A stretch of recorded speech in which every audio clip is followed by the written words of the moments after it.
ओम त्र्यंबकम यजामहे सुगंधिम पुष्टिवर्धनम उर्वारुकमिव बंधनान मृत्युर्मोक्षीयमामृतात्। हे महादेव, मैं आपके श्री चरणों में खुद को समर्पित अर्पित करते हुए जन्मों जन्मों तक आपके श्री चरणों की धूल बनकर आपके समक्ष प्रार्थना कर रहा हूँ, करवग्र प्रार्थना कर रहा हूँ कि हे महाकाल, आप कब जागोगे। हे महादेव, हे प्रलयंकर, हे अभयंकर, हे देवाधिदेव महादेव, पूरी दुनिया महामारी से कांप रही है, ठहर सी गई है पूरी दुनिया। पूरी दुनिया के लोग अपने चौखट के अंदर मौत की आहट सुनकर रुक से गए हैं। आखिर उनकी भक्ति और भक्ति से उत्पन्न शक्ति कहाँ रह गई है, कहाँ चूक हो गई, क्या भूल हो गई महादेव। आज यह भक्त आपसे फरियाद करता है कि आप कब जागेंगे।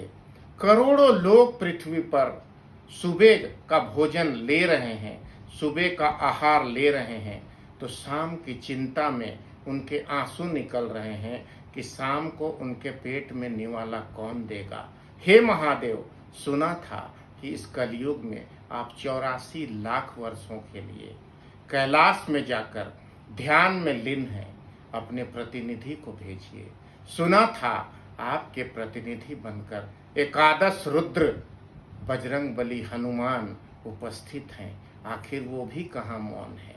हर दिन लाशों की कतारें हैं, लाशों की कतारें भी ऐसी लाशों की कतारें जो अकल्पनीय है, अविश्वसनीय है, हृदय विदारक दृश्य है। लाश तो पड़ी है पर उसे कफन देने वाला कोई नहीं है। लाश तो पड़ी है पर उसे कांधा देने वाला कोई नहीं है। मशीनों के सहारे अमेरिका और इंग्लैंड जैसे देश में लाश को ठिकाने लगाए जा रहे हैं। भारत में चिता पे लाश तो चढ़ रही है पर कोई नंगे हाथ उस लाश के मुख पर गंगा जल और तुलसी का दल डालने वाला कोई नहीं है। ऐसी मानव की परीक्षा महादेव आखिर आप क्यों ले रहे हैं। हे त्रिलोकाधिपति, सुना था कलयुग 4,32,000 वर्षों की आयु लेकर आया है और अभी कुल 5200 वर्ष गुजरे हैं। हे त्रिलोकाधिपति, सुना था कलयुग जब अपने चरम पर होगा तो धर्म समाप्त हो जाएंगे, मनुष्य का मोल नहीं रह जाएगा, मनुष्य मनुष्य को मारेगा। क्या ये वही दृश्य है? और अगर यही दृश्य है तो फिर वेदों और शास्त्रों में कलयुग को 4,32,000 बरस का बताकर एक कैसी बात कही गई। हर पल एक भक्त आपके विषय में सोचता है और आपसे इल्तिजा करता है, हे नाथ, हे महाकाल, अभी पृथ्वी के कलयुग को समाप्त होने में 4,27,000 बाकी हैं। हे नाथ, बद्रीनाथ हो या रामेश्वरम, केदारनाथ हो या मल्लिकार्जुन, सब के सब बंद हैं। गौ माता का दूध मिलना आम निहाल नवेले बच्चे के लिए कठिन हो गया है। नवजात शिशु के मां के स्तन की दूध सूख चुकी है। मां के स्तन की दूध जब न निकले तो बदले में गौ माता का दूध पिलाना हमारी सनातन और हिंदू संस्कृति में माना गया है। परंतु गौ का वो दूध भी नहीं मिल रहा। प्लास्टिक में बंद जहर जो दूध की आकार का दिखता तो है पर पता नहीं वो दूध है भी कि नहीं। आखिर मनुष्य के सामने हे महादेव ये कैसी परीक्षा। गौ माता का दूध तो नहीं ही मिल रहा है। कुछ बूढ़ी गायें, लाचार मवेशी सड़क पे एक दूसरे मनुष्य को पूरी धूर धूर कर देखते हैं कि शायद उन्हें कुछ खिला दे। जब रोटी का एक टुकड़ा किसी गौ के मुख पे डाला जाता है तो वो पूंछ हिलाती है, हटती नहीं है। एक केले का फल अगर गौ के मुख पर मैं डालता हूँ तो वो गौ वहीं खड़ी रहती है। पानी पिलाता हूँ तो खड़ी रहती है। गौ का शरीर और आत्मा ये कहता है कि वो भी भूखी है। हे महाप्रभु, मनुष्य के साथ साथ ये गौ माता की भी परीक्षा क्यों। सुना था गौ माता के अंदर ही सभी देवी देवता का वास है। ये कैसा समय है प्रभु जब नवजात शिशु पेट से बाहर आता है, माँ के लिए दूध का स्तन वो उसके मन से निकलती है। माँ अपने स्तन से उसको दूध पिलाना चाहती है, माँ के स्तन से दूध नहीं निकलता, माँ बीमार है। गौ माता का दूध ढूंढा जाता है तो गौ माता का भी दूध ठीक से नहीं मिल पाता, क्योंकि गौ माता भी भूखी है। ये कैसा प्रलय है प्रभु, ये कैसी विभीषिका है। बच्चों को, निराहार बच्चों को दूध नहीं, और चौक चौराहों पे शराब की मंडी सची है। हर चौराहे पे नाजायज किस्म के लोग, नापाक लोग नशे में चूर होकर खिलखिला रहे हैं। मतवाले लोगों के लिए शराब खाना खुला है और निराहार बच्चों के लिए दूध नहीं है। ये कैसा कलयुग है महाप्रभु, कृपया जागिए। छोटे छोटे बच्चे जिन्हें हम रोज विद्या मंदिर में, स्कूल में शिक्षा के लिए भेजते हैं, पूछते हैं कब हमारा विद्यालय खुलेगा, हम कब जाएंगे, ये महामारी कब समाप्त होगी। किसी भी प्रश्न का उत्तर जब न दे पाते हैं तो लाचार होकर हे महाप्रभु आप ही की तरफ ध्यान जाता है कि इस निराशा को दूर करिए। दिन भर मजदूरी कर शाम को पेट भरने वाला मजदूर भूखा होकर भिखारी बन गया है। कुछ तथाकथित दाता किस्म के लोग उस मजदूर को 2 रोटी देते हैं और बड़ी बड़ी फोटो खिंचवा कर इश्तेहार करते हैं कि हमने ये दान दिया।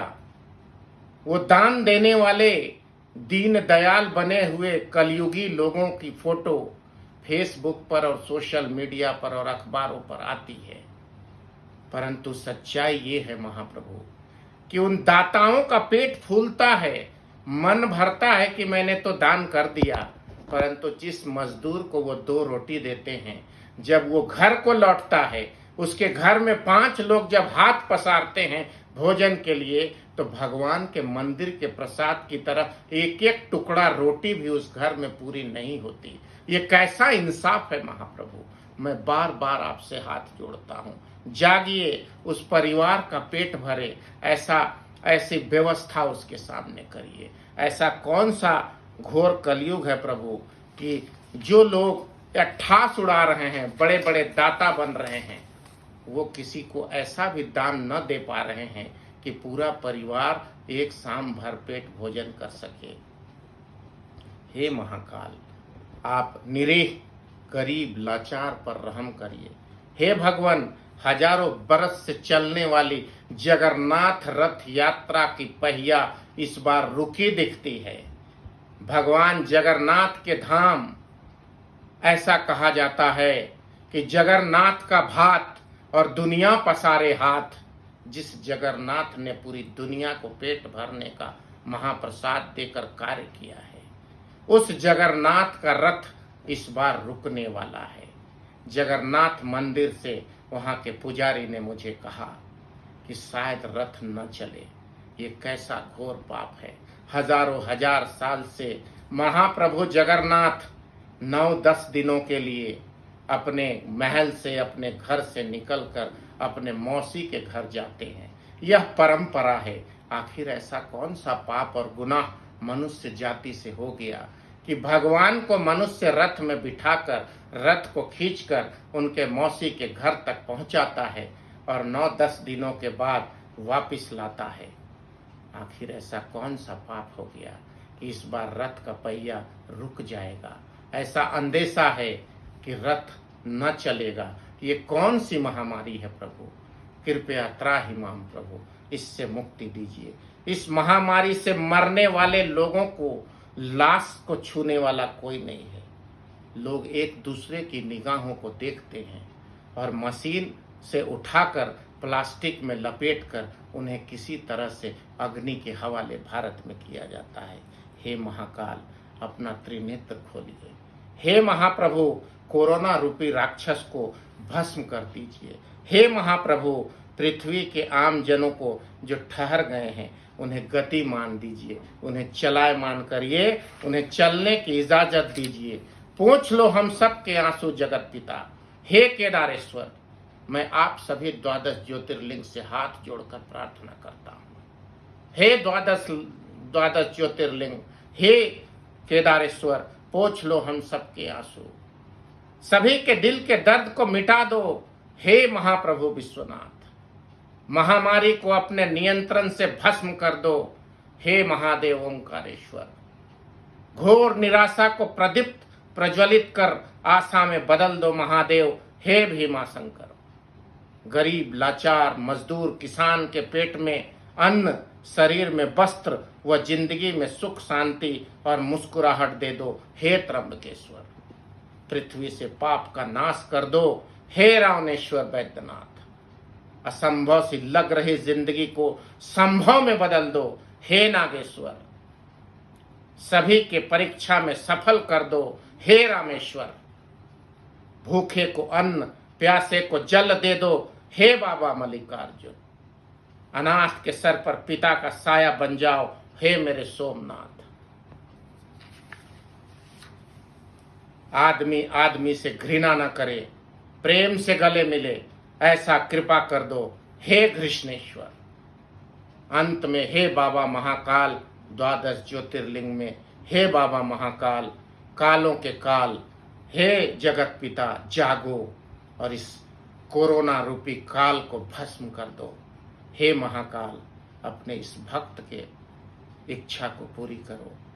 हर माह हर पख आपके दरवाजे पे आकर आपके चरण पखारता था, क्या गलती हो गई जो आपके दरवाजे पर आने में विवश हो हे महाकाल, अपनी कृपा करो हे महाकाल, आशीर्वाद दो जीव को कि वो जीव पूरी दुनिया में सफलता पूर्वक अपना जीवन और संपूर्ण आयु जी सकें हे महाकाल, जगत पर कृपा करो, जगत सुरक्षित रहे हे प्रभु, जगत के जल को सुरक्षित रखो, गंगा मैया आपके मस्तक से निकली है, आज कल कल छल छल पृथ्वी पर संपूर्ण पवित्रता के साथ बह रही है, लाखों लाख बरस तक जब तक मनुष्य रहे सृष्टि रहे माँ गंगा बहती रहे हे महाकाल, ऐसा आशीर्वाद दो हे महाकाल, इस पृथ्वी के एक एक जमीन पे इंसान सुख शांति से, जीव जंतु सुख शांति से व्यतीत हो, कभी प्रलय न आए, समुंदर के पानी पृथ्वी को कम न करे, पृथ्वी का जो भाग है प्रभु उसे सुरक्षित रखो हे महाकाल, ऐसा आशीर्वाद दो।